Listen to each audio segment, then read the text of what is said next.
when I first came, though, I was working in a building with 200 children, and I kept insisting that they had soap and clothing and towels and food.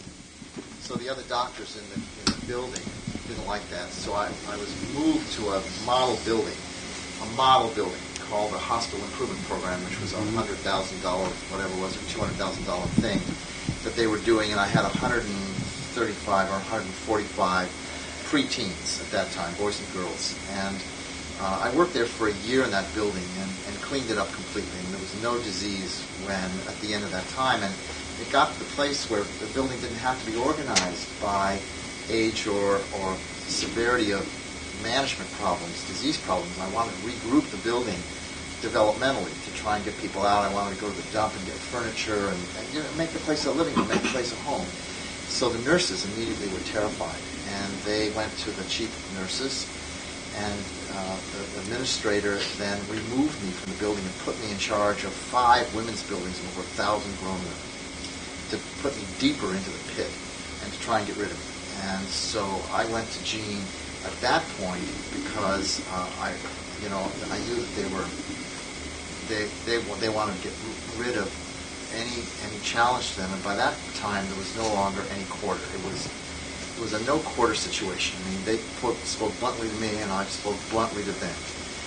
And so anyway, Gene represented me. We put in an appeal through the civil service system, which I knew would never, the commissioner would never rescind the action of their administrator, who was like Karen.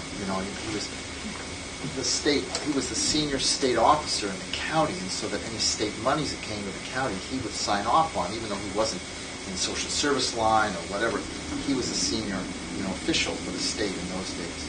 And so Gene went in and then systematically laid case for the point that I was being transferred as a punitive measure in order to get rid of it. And that was our position. It was a punitive transfer.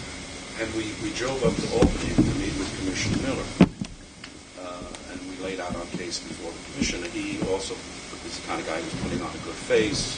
He was being very reasonable with us. He wanted to hear what we had to say. Because the director of Willowbrook turned us down, of course. I mean, he denied the merits of our. But in the meantime, we had built a case for the record, and we began to leak some of this stuff out about what was going on.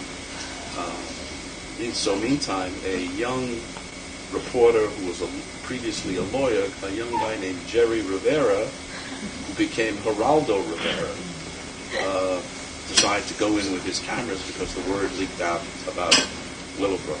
And Geraldo came in, and Geraldo became famous overnight as a result of that program.